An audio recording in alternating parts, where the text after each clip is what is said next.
After years of trying to turn Artemis Fowl into a movie and then multiple delays, it finally dropped on Disney+. So let's talk about it.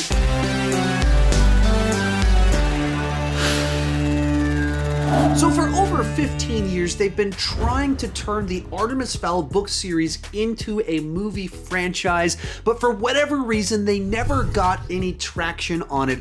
Eventually, Kenneth Branagh signed on to direct the film back about 5 years ago. They actually shot this film over 2 years ago. It was scheduled to come out last August, but then it got delayed again until this May. The year 2020 happened, so it got pushed to this June and then was released straight to Disney+, where the internet has had a very strong set of reactions to it. Real quick, this video is brought to you by Audible. You can get a free audiobook of any of the Artemis Fowl books at audibletrial.com/Sean Chandler by signing up for a free trial of Audible. I'm a huge Audible fan because I like to read with my ears, not with my eyes. So if you want a free audiobook, Artemis Fowl, or whatever else, check it out at that link down below in the description. Be sure to tell me what you thought about Artemis Fowl down below in the comments section. I have a pretty good idea where you guys are gonna fall on this one, and let's get started talking about the good. So I'll kick things off by saying that I haven't read any of the books. I'm not really familiar with the material, and I hadn't even seen a trailer before I watched the film. And watching it, you can see where there's a lot of imagination that went into mixing of a bunch of genres. So there's spy elements, crime, heists, of course, fantastical creatures, all kind of blended together to where you could see where there's potential for something really cool here. Potential for something really cool, not something really cool based off the movie. So let's move on to the bad. And wow, this movie was not good, and it's bad in a way that's really surprising that the Disney assembly line would put out a film that was this incomprehensible, especially because it's based off of a series of books. They spent years trying to get it made, and they had someone like Kenneth Branagh directing the film, who of course has made a bunch of both acclaimed films as well as franchise films. He knows how to work with studios. He's adapted all sorts of writings before, especially the works of Shakespeare. And so I have no idea what happened here, but this movie is bad. It is a real mess of a film. It feels like someone was walking down the hall with two different scripts, tripped and fell, lost half the pages, scrambled together what was left, and then they went and shot it and they went, oh man, this doesn't make any sense.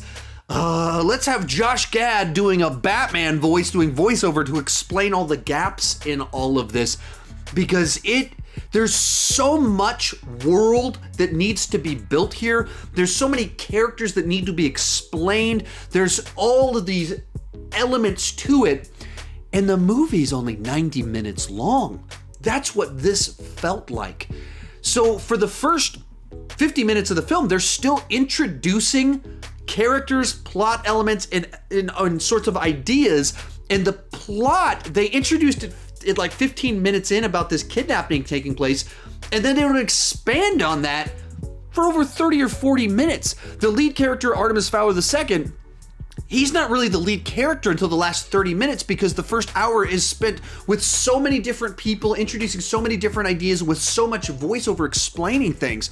Legitimately, I didn't know what type of movie I was watching until about halfway through it, because it starts off and you're doing voiceover with this guy in prison, and then we have Artemis at school talking with the principal, where he's talking to the principal, and then his dad is giving him kind of this like pep talk that's kind of poetic, and then it's doing voiceover describing the butler having ninja skills and saying you shouldn't call him a butler. Then there's a kidnapping, and then fairies show up, and then trolls show up, and then we're stopping time, and it's just introducing so many different things so quickly that you don't know what it even is supposed to be. And I say all of that, but the movie's kind of a spy film. It's kind of a heist film.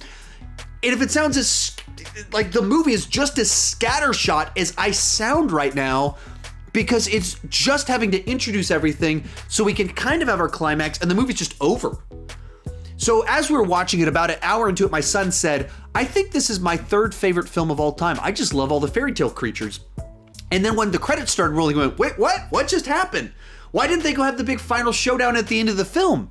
Even my 8-year-old son realized that the movie, instead of properly explaining its story and having a climax that felt fitting for the story that they'd set up, the tension they'd built, the enemy that you want to see defeated, it literally just has them like find an item and resolves the problem. Like Deus Ex Machina, it just kind of happens. Boop, resolved. All right, end credits. I don't understand how Disney greenlit this, how Kenneth Branagh directed it, or what happened. It feels an awful lot like maybe they shot a movie that they went, oh man, this is not good, and it's 2.5 hours long. It's probably best if we make a quick moving bad movie rather than a long bad movie. And therefore they just trimmed it down and it just turned into a really incomprehensible mess. So while I was watching the movie, my sister was texting me the whole time, explaining to me how the books are a whole lot better and describing all the elements in the film that they got wrong from the books. If you want to check out one of the books for free, once again, you can do that at audibletrial.com/Sean Chandler. You can get a free trial of Audible and a free audiobook down below at that link in the description. Be sure to tell me what you thought about Artemis Fowl down below. People are not being very kind on the internet, so I'm imagining you guys won't like it much either. Now, there have been several other movies this year that I just found very off-putting, so this isn't the worst movie that I've seen this year, but it is the worst Disney movie that I have seen in years. This is truly shocking that they made a film like this. Overall, I can only give this one a D+. On the entertainment scale, it's a 4.5, and you can definitely skip this one. It's not so bad, it's good. It's just a bad movie with an incomprehensible story from a great director.